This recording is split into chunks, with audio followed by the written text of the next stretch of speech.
Hello बच्चों, मैं संजीदा हिंदी शिक्षिका एलपीएम पब्लिक स्कूल के ऑनलाइन कक्षा में आप सभी का हार्दिक स्वागत करती हूँ। प्यारे बच्चों, आप सभी कैसे हैं? उम्मीद करती हूँ कि आप सभी अच्छे होंगे और खूब मेहनत से अपनी पढ़ाई कर रहे होंगे। तो चलिए आज की कक्षा आरंभ करते हैं। बच्चों, आज हम सब अपनी पाठ्य पुस्तक परिवेश के कक्षा 7 के पाठ 2 प्रकरण है बुद्धि और भाग्य नामक लोक कथा का अध्ययन करेंगे। तो सबसे पहले आप जानिए लोक कथा क्या होती है। ठीक है, कविता और कहानी को तो आप जानते हैं। अब ये जानने का प्रयास कीजिए कि लोक कथा क्या होती है। लोक कथा जो होती है, प्रत्येक देश की अपनी अपनी अलग अलग लोक कथाएं होती हैं जो उस देश की सभ्यता, संस्कृति, रीति रिवाजों और परंपराओं को जानने का अवसर प्रदान करती है। ये कथाएं नैतिक शिक्षा से भरपूर होती हैं। तो इस लोक कथा को चलिए हम लोग पढ़ते हैं, देखते हैं इसमें क्या है। इस लोक कथा का सारांश अब बताने जा रहे हैं। ठीक है, इसमें लेखक ने यही बताने का प्रयास किया है कि जीवन में भाग्य के साथ साथ बुद्धि का होना भी बहुत जरूरी है। जब भाग्य की कितनी भी कृपा हो, लेकिन व्यक्ति में अगर बुद्धि नहीं है तो वह किसी काम का नहीं है। सारी संपत्ति उसके लिए बेकार है। तो चलिए अब हम लोग इसको थोड़ा थोड़ा करके पढ़ते हैं। एक बार बुद्धि और भाग्य में किसी बात को लेकर बहस हो गई। दोनों अपनी बात पर अडिग रहे और दोनों में बात इतनी बढ़ गई कि आपस में तू मैं झगड़ा होने लगा। फिर बुद्धि जो है वो समझदार थी, उसने कहा कि हम दोनों क्यों न अपनी अपनी शक्ति का प्रदर्शन करके देखें, जो जीतेगा वही सबसे बड़ा माना जाएगा। भाग्य ने कहा ठीक है। तो दोनों अपनी शक्ति का प्रदर्शन करने के लिए चल पड़े और चलते चलते उसे एक गड़रिया नजर आया। ठीक है बच्चों, जब गड़रिया उसे दिखा तो बुद्धि ने कहा कि चलो हम लोग इसी गड़रिये पर अपनी शक्ति का प्रदर्शन करते हैं। भाग्य ने कहा ठीक है। बुद्धि ने कहा क्या तुम इस गड़रिये को वैभवशाली बना सकते हो? भाग्य ने कहा हाँ, क्यों नहीं, मैं चाहूँ तो इसे सम्राट बना सकता हूँ। भाग्य ने बड़े ही घमंड से उत्तर दिया। बुद्धि ने कहा ठीक है।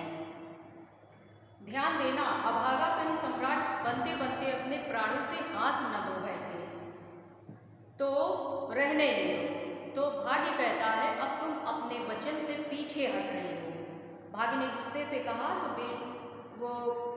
बुद्धि ने कहा बिल्कुल नहीं, मैं अपनी बात से पीछे नहीं हट रही हूँ, मुझे स्वीकार है, तुम इसे सम्राट बनाकर दिखाओ।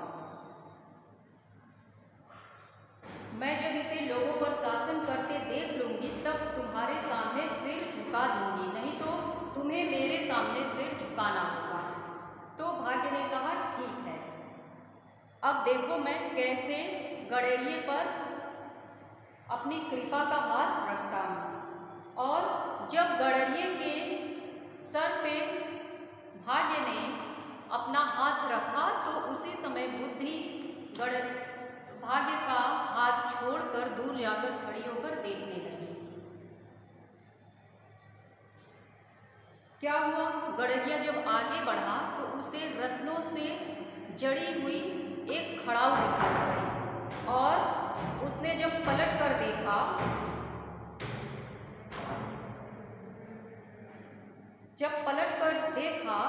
तो वह रत्नों से जड़ा हुआ एक खड़ाऊ का जोड़ा था। और जब वह अपनी भेड़ बकरियों को चराने जा रहा था तभी उसे रास्ते में मिली थी, तो उसने उसे पहन लिया। और पहनने के बाद उसने सोचा कि ये तो पत्थर की है, बड़ी भारी है, घिसती भी बिल्कुल नहीं है। और एक सौदागर उस रास्ते से आ रहा था, उसने कहा कि ये तुम्हें कहाँ मिली? तो गड़रिये को बुद्धि तो थी नहीं। गड़रिये ने कहा कि मैं जब भेड़ बकरियां चराने जा रहा था तो रास्ते में मुझे ये मिली, क्या तुम इसे लोगे? यह बड़ी भारी है, मेरे किसी काम की नहीं। तो सौदागर तो चालाक था, वह जानता था कि यह हीरे और जवाहरात से जड़ा हुआ खड़ाऊ है, तो वह उसे ले लेता है और कहता है, अच्छा बताओ तुम्हें इसकी क्या कीमत दूं? तो गड़रिया बोलता है कि तुम मेरी झोपड़ी में एक बोरी भुने हुए चने रखवा दो, मैं रोज गांव जाने पर थक जाता हूँ, खा पीकर यही मस्त पड़ा रहूँगा। तो सौदागर ने कहा ठीक है, और उसने रखवा भी दिया। फिर सौदागर वहाँ से चला जाता है और वह सोचता है अपने देश पहुंचकर इस खड़ाऊ को वहाँ के महामंत्री को भेंट कर दूंगा ताकि व्यापार में और अधिक सुविधाएं मिलें। अगले दिन जब गड़रिया जाता है तो उसे दूसरी खड़ाऊ मिलती है, तो वह उसे भी पहन लेता है, और जब सौदागर उसे फिर मिलता है तो पूछता है, अरे रत्नों से जड़ा हुआ खड़ाऊ का जोड़ा उसके पैरों में जब देखता है तो उसे बहुत आश्चर्य होता है।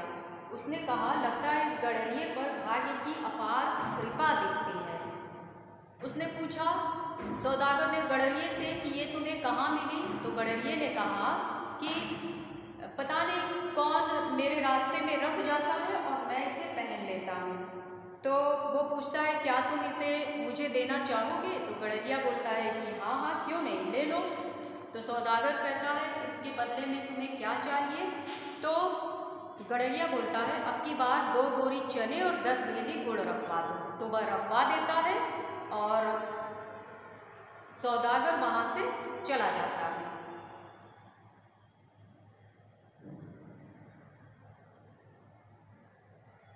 सौदागर के पास इस इतनी बेशकीमती खड़ाऊ को देखकर सभी पूछते हैं, यह तुम्हें कहाँ मिली? ठीक है, तो वह बोलता है कि भारत सम्राट मेरे मित्र हैं, शिकार के समय मैंने उनके प्राणों की रक्षा की थी, इसलिए उन्होंने प्रसन्न होकर मुझे यह खड़ाऊ दी है।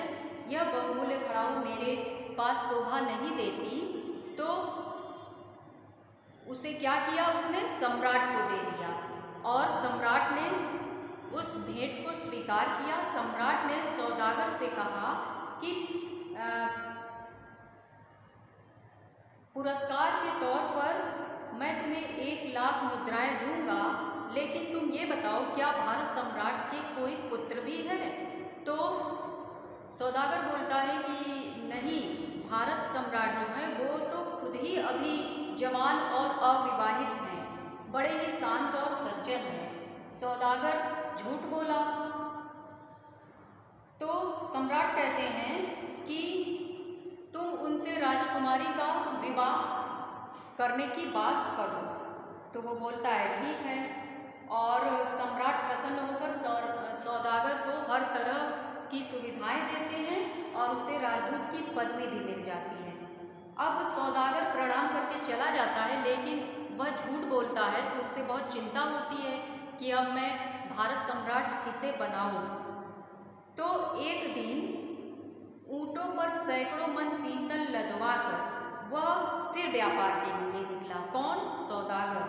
तो जाते जाते वह गड़रिये की झोपड़ी के पास पहुंचा, और गड़रिया कहीं भेड़े चराने गया था। सौदागर ने अपने नौकरों को ऊँटों के सामान उतार कर पड़ाव डालने की आज्ञा दे दी। धरती पर पीतल की सिल्लियाँ जितनी भी रखी हुई थी, जब वो गड़रिया आता है तो वहाँ पर पीठ के बल टेक लगाकर बैठ जाता है पीतल की सिल्लियों से। तो उसके मात्र स्पर्श से क्या होता है, पीतल की सारी सिल्लियाँ सोने में बदल जाती हैं। तो सौदागर सोचता है कि अरे वाह, ये तो सारी सोने में बदल गई, लगता है इस गड़रिये के ऊपर भाग्य की असीम कृपा है, और यह तो पहले से ही बना बनाया सम्राट है। चलो इसे ही सम्राट बना देते हैं और राजकुमारी का विवाह इसी से कर देते हैं। और यह बेवकूफ़ तो है ही, दहेज में जितना भी सामान मिलेगा वो सब मैं लेकर चला जाऊंगा। इसके बाद जब सौदागर जाता है राजा के पास, तो वह कहता है कि मैंने बात कर ली है, आप राजकुमारी का विवाह भारत सम्राट से कर सकते हैं। और वहाँ पर वह गडरिये की जो झोपड़ी होती है वहाँ पर सौदागर खूब सोने चांदी के महल तैयार कर देता है और बहुत सारे नौकरों को भी रख लेता है। इसके बाद गडरिया जब आता है तो उससे कहता है कि मैं तुम्हें सम्राट बनाऊंगा और तुम्हारा विवाह एक राजकुमारी से करवाऊंगा। तो गडरिया इतना बेवकूफ़ होता है, कहता है कि ठीक है, तुम्हारा जो मन हो वो करो, लेकिन मेरी भेड़ बकरियों को तुम्हारा कोई भी आदमी कुछ करे ना। तो सौदागर कहता है ठीक है। फिर बारात आती है।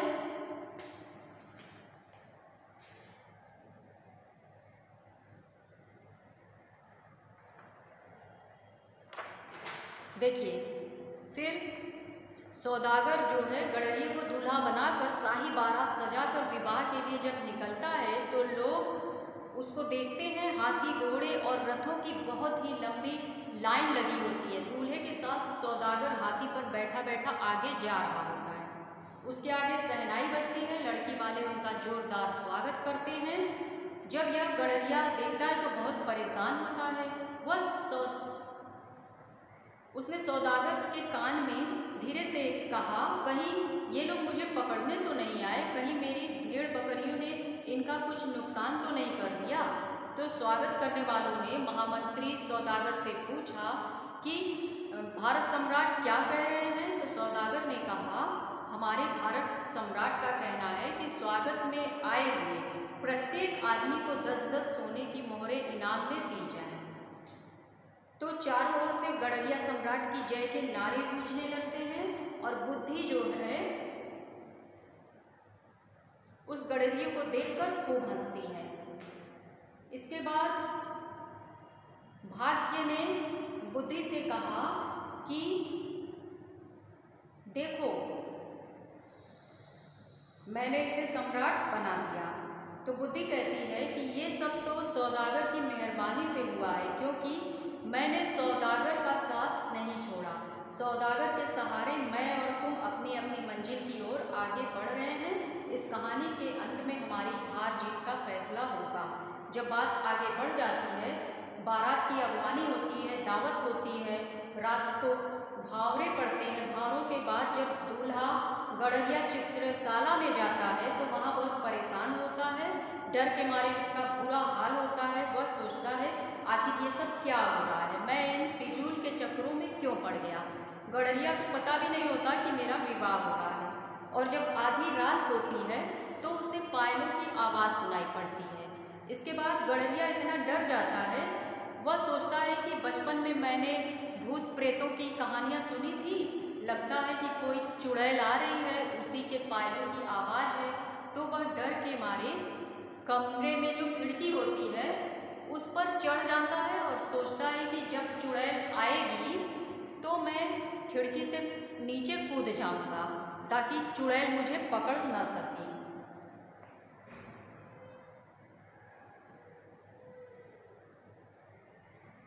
तभी बुद्धि ये सब देख रही थी और भाग्य से उसने कहा, इसे बचाओ, तुम्हारा सम्राट मौत के मुंह में जा रहा है। तो भाग्य चुपचाप खड़ा रहता है, उसकी समझ में कुछ नहीं आता। वह झुंझला कर बोलता है, अब क्या करूं, अजीब मूर्ख से पाला पड़ा है, तुमसे बन पड़ता है तो तुम ही इस मूर्ख को मरने से बचाओ, मैं अपनी हार मान लूँगा।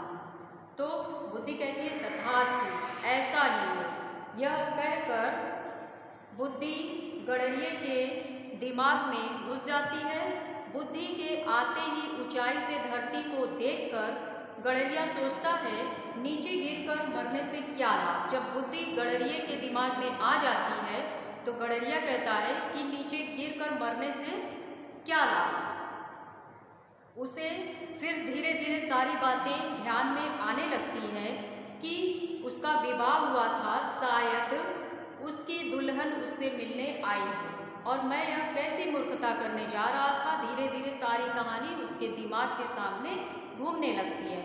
फिर वह हंसते हुए दरवाजे को खोलता है तो दुल्हन आती है। फिर दोनों के चेहरे खिल उठते हैं और दूसरी ओर भाग्य और बुद्धि के सामने भाग्य क्या करता है? बुद्धि के सामने अपनी हार मानकर सिर झुकाए खड़ा हो जाता है।